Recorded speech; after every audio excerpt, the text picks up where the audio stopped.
My name is Tori Myers, and I was 29 years old when I lived through the most terrifying experience of my life. I was lying in an ICU bed, completely unable to move or speak. A ventilator was breathing for me, forcing air into my lungs. I couldn't open my eyes, but I could hear everything. And what I heard changed everything. Don't bother reviving her again. Just let the paperwork run its course. That was my stepmother, Jeanette Myers, speaking calmly near my bed. My stepsister Kelsey asked quietly, "What about her husband, Grant?" Jeanette replied without hesitation, "He signed nothing. I have the directive." In that moment, I realized something was terribly wrong, but I was trapped inside my own body. My story didn't start there. Years earlier, after my mother passed away, my father Douglas Myers married Jeanette. She took care of him through his illness, and I trusted her. When I was 23, my father asked me to sign a healthcare power of attorney naming Jeanette as my decision-maker. I didn't think twice. I signed it. That was my biggest mistake. The accident happened on a mountain road. My brakes suddenly failed, and I lost control of the car. Everything went black. Days later, I woke up in the ICU, unable to move but able to hear. That's when I overheard Jeanette and Kelsey talking. "She turns 30 in 6 days, Jeanette said. The trust is worth $4 million. Kelsey whispered, "And if she doesn't make it?" Jeanette answered coldly, "Then it all comes to me." My life had become a countdown, 6 days. The next day, I heard something even worse. Jeanette said, "The mechanic did exactly what I asked."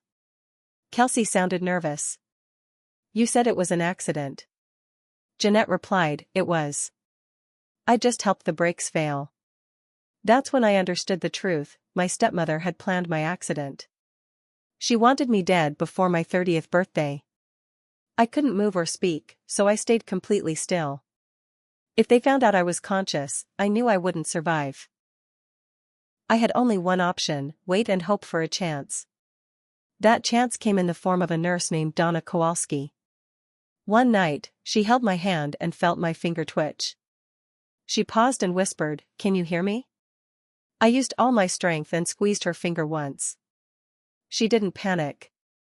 She understood. The next night, she asked, "Do you want me to call your husband?" I squeezed again. Donna secretly found my husband Grant's number in hospital records and called him. He had no idea I was even in the ICU. Jeanette had lied to him. When Donna told him the truth, he said only one thing: "I'm coming." While Jeanette tried to get a court order to remove my life support before my birthday, Donna and Grant worked quietly.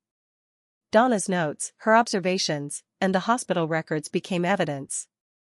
The most shocking discovery was a forged document.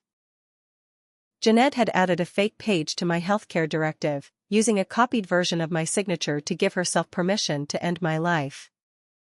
On the morning of my 30th birthday, Jeanette walked into my room with legal papers, ready to finish what she started. But this time, the police were waiting. "Jeanette Myers, you are under arrest for attempted murder," the detective said. The room fell silent. At that exact moment, I opened my eyes. I didn't need to say anything. She saw me. She knew. In the end, Jeanette was arrested, Kelsey confessed, and the truth came out. I survived. The trust, $4 million, became mine. But the real victory wasn't the money. It was my life. A year later, I was back home, living a quiet, normal life. My husband still called me every Tuesday at noon.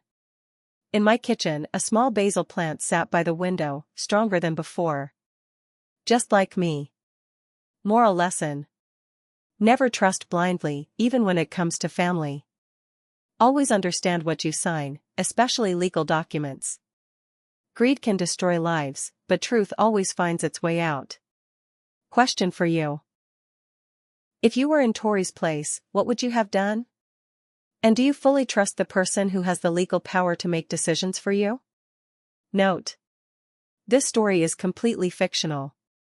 It is not based on real people or events, but it carries a real and important lesson.